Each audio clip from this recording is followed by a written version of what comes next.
Now, my dear students, let me welcome to a very technical and beautiful section, that is tangent of a circle. In our introduction, we saw what is tangent, what is secant, what is exactly is a circle, right? So here I give you a practical example during rainy days or rainy season.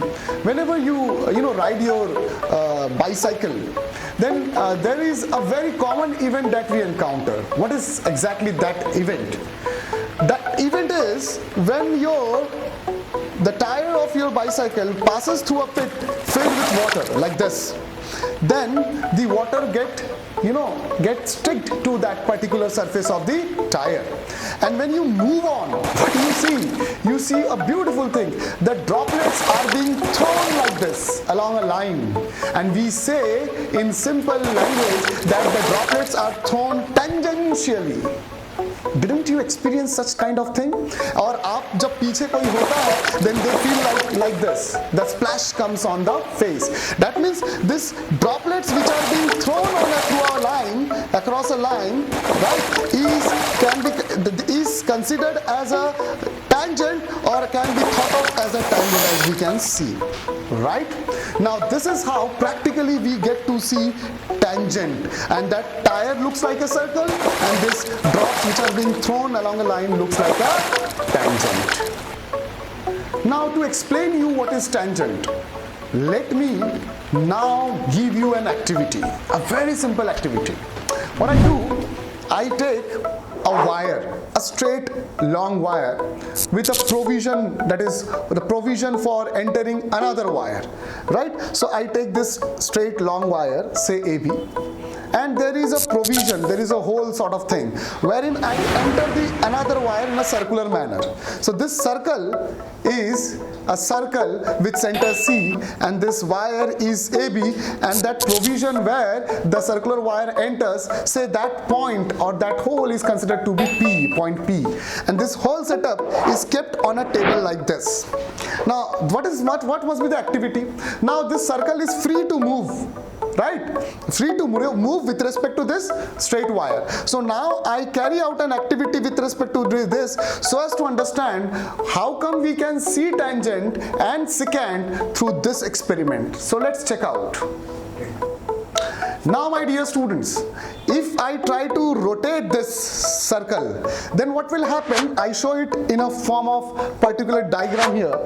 When I rotate this, so then this AB gets stuck, right, or strikes circle, or the circle strikes the wire AB at various points. So this AB cuts the circle at Q1, then it moves, the circle moves, right, it cuts at Q2, then it cuts at Q3, and then so on and so forth. So Q1 say Q2, Q2 say Q3, it comes nearer and nearer to P. So the point Q1 comes to Q2, Q2 comes to Q3, किसके करीब जा रहा है? P. It is nearing to P, and the moment it comes to point P, then there is one single intersection point or cut point or touching point, right? So that point of contact, exactly it is known as point of contact, is nothing but the point of contact with respect to this line, and that line has become now A dash B dash. So therefore A dash B dash represents what? A tangent.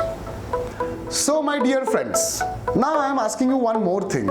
Can you please answer? If I would have rotated this thing in a different direction, then the situation would have been different. अब इसको दूसरे direction में अगर rotate करते हैं, then AB will strike off this circle or intersect this circle at say R1, then R2, then R3. Now this R1 is coming near to R2, R2 is coming near to R3, dot कहाँ की ओर जा रहे? Again P की ओर जा रहे. So the point R is nearing towards P, and finally R and P becomes same. Again we get a new position, that is A double dash B double dash. This A double dash B double dash is again known as tangent. So my dear friends, what is the conclusion that can be drawn?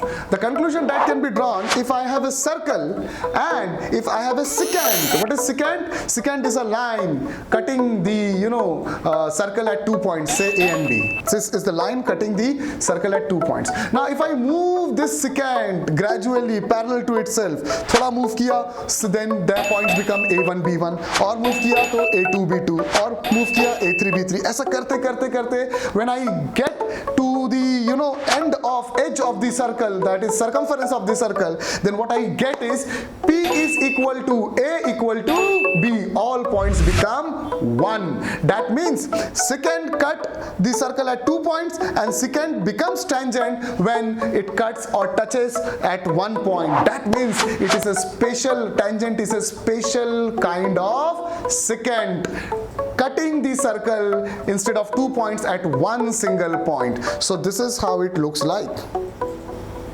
Now my dear student, let me do vice versa. थोड़ा सा इसका उल्टा करके देखते हैं. If I take a circle and I take a tangent at point P and I take a roller scale and draw all possible parallel lines throughout till my roller scale passes through the diagonally opposite point, extreme point, end point. So therefore there are so many parallel lines, as we can see.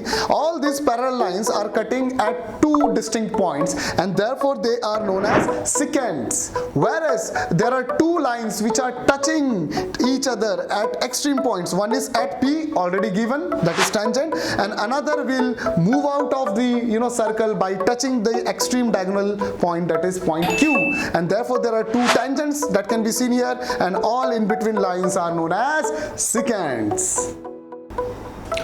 Now, after understanding part B with respect to tangents and secants, you know what is tangent, what are tangents and secants, let me come up with a beautiful result in the form of a theorem. And this theorem, this being the 10th chapter of our 10th mathematics, so this theorem is 10.1, the first theorem of this chapter, circles. So the theorem states that as we read, we understand with respect to the geometrical figure, right? So the statement states that the tangent at any point of a circle, that means there is a circle with center O, there is a tangent as I have drawn, tangent XY, this tangent is tangent XY at point P. So tangent at any point of a circle is perpendicular to the radius. So the radius can be seen, this P is known as point of contact and O is known as center. So if I join OP, has to be what? Radius, as we know the definition of radius. So this is radius, then it that particular tangent is perpendicular to the radius as it is written through the point of contact. See, there may be n number of radius. ये OP जो radius इसके अलावा I can draw different radius like this, like this, like this. But OP जो है वही एक radius ऐसा है that will be perpendicular to the tangent. So this is the basic idea. Now let me understand this by giving the proof of this theorem. Let's start off. Now my dear students, I take this theorem in a small box and I put this figure over here and I do the whole proof throughout this digital board. So first of all, what I will be doing, I will take a point Q on tangent XY. So here is a point Q on tangent XY in this figure. Now next step, what I am going to do, join OQ. So if I join OQ, then my question to you is, where would this Q lie? This would lie, would that point Q lie outside the circle or inside the circle? Let's check out. So what I will be doing, see outside and inside, for that I make Q travel throughout tangent XY. Q का position change करते. If it is at Q1, again I join OQ1. If it is at Q2, again I join OQ2. Q3, OQ3, Q4, OQ4, Q5, OQ5. So if I join all these points, what do you observe? Out of all this lengths, OQ, OQ1, OQ2, OQ3, so this all can be seen, all this OQ here are greater than OP. Basically OQ is greater than OP.